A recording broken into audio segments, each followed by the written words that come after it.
The European and American public are being systematically lied to about the Ukraine crisis. In this video, we're going to provide you with compelling evidence that the crimes against humanity committed in Kiev earlier this year were in fact committed by the new coalition government, and that officials in the EU and the United States knew full well who committed these crimes, and that they are protecting and financially supporting the real criminals. On February 20th of 2013, the world was shocked by video footage of snipers firing on protesters in Kiev, Ukraine. 21 people were murdered, and it was widely assumed that President Viktor Yanukovych and his supporters were behind the attacks. However, a phone conversation between EU Foreign Policy Chief Cathy Ashton and Estonia's Foreign Minister Urmas Paet, which was leaked to the public on March 5th, reveals that the snipers were actually from the new coalition government, and that Western diplomats knew this and covered it up. Yeah. So that he has some sort of, how to say, trust among all these Maidan people and civil society. And second, what was quite disturbing, the same Olga told that, well, all the evidence shows that people who were killed by snipers from both sides, among policemen and people from the streets, that they were the same snipers killing people from both sides. Well, that's.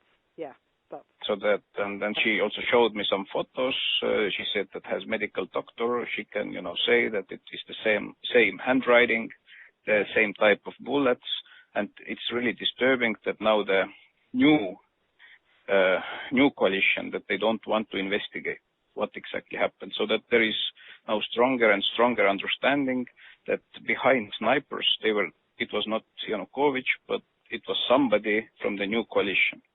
For some reason, the US media didn't think that little detail was worth covering. But wait, I thought the opposition protesters were just peaceful activists who wanted a chance to join the European Union. Well, yeah, that's the official narrative that the US media outlets are peddling. But the real story is far more ominous. It turns out that the most powerful and influential contingent in the opposition is a coalition of literal fascists and neo-Nazis. And they aren't peaceful. In fact, they're extremely brutal.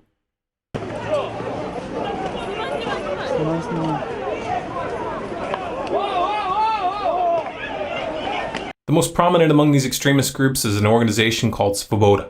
The Svoboda Party, which traces its roots to the Ukrainian Partisan Party of World War II, was loosely allied with Nazi Germany. Until 2004, Svoboda had been called the Social Nationalist Party, a deliberate reference to the National Socialism of the Nazis.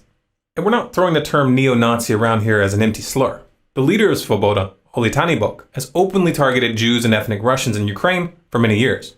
In 2004, he was kicked out of Viktor Yushchenko's government for a speech calling for Ukrainians to fight against a, quote, Muscovite Jewish mafia. And in 2005, he signed his name to an open letter to the leadership of Ukraine entitled, Stop the Criminal Activities of Organized Jewry.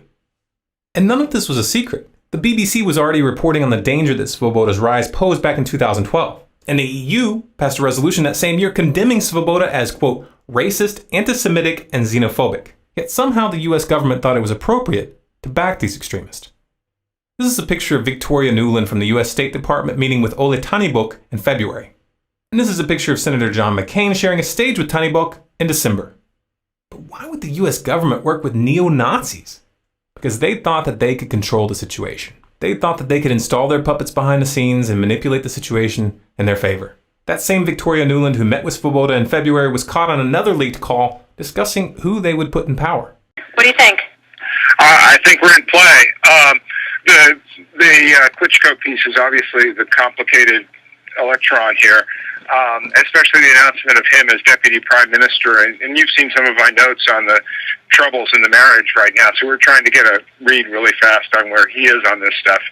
But I think your argument to him, which you'll need to make, I think that's the next phone call we want to set up, is exactly the one you made to Yachts. And I'm glad you sort of put him on the spot on where he fits in this scenario. And I'm very glad he said what he said in response.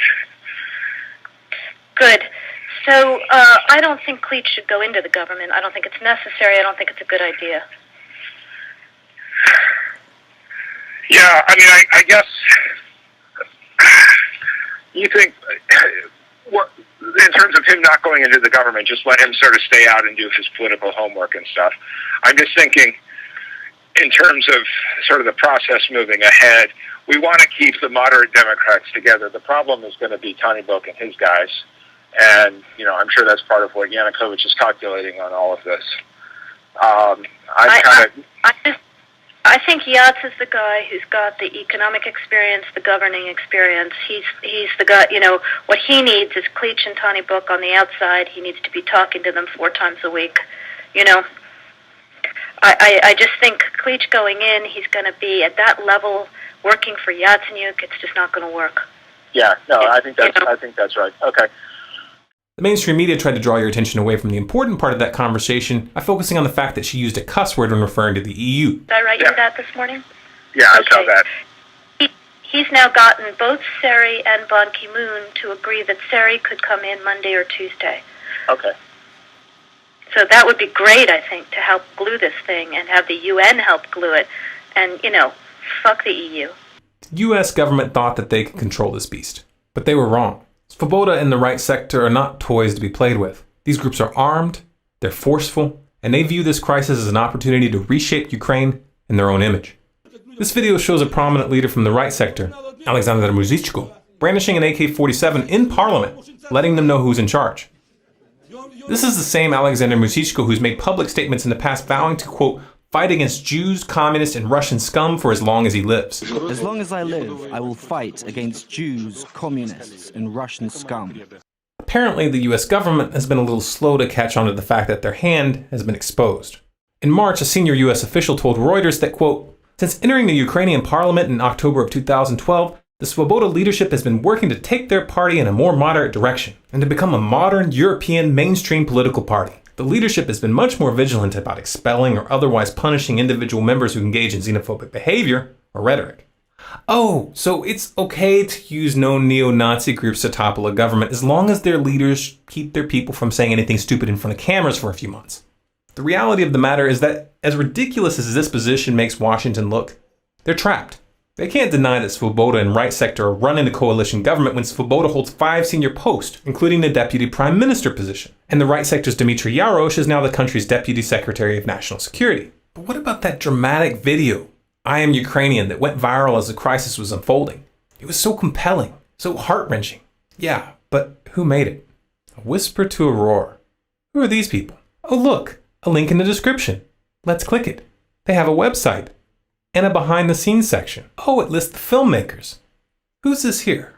Larry Diamond, inspiration and executive producer. He's also a member of the Council on Foreign Relations and the National Endowment for Democracy. And he's an advisor for the U.S. State Department. You know the funny thing about the National Endowment for Democracy? Is that even though they call themselves an NGO, they get virtually all of their money from the U.S. federal government. You can easily verify this by downloading their annual financial disclosures. I'm sure it's just a coincidence that the NED has been pouring massive amounts of money into Ukraine to, quote, strengthen democracy and civil society. That sounds nice, doesn't it? Democracy, civil society. Of course, by now you've realized that when they talk about spreading democracy, what they really mean is regime change. And they are willing to work with the most despicable elements when it's expedient. This is exactly the same game as they played in Syria. The US government funded known extremists, literal terrorist organizations who have been documented massacring whole towns. And even after those extremists used sarin gas on thousands of civilians and got caught by the UN, Washington still covered for them. Even to this day, they are still funding those murderers. They are still training them, and they are still sending them weapons. There's a word for that. State-backed terrorism. But the situation in Ukraine didn't unfold as planned. The Parliament of Crimea in the south of Ukraine voted to secede, and they're putting the decision up for a public referendum on March 16th. The US government claims that this referendum is unconstitutional and says that they won't recognize Crimea's decision as legitimate regardless of the outcome.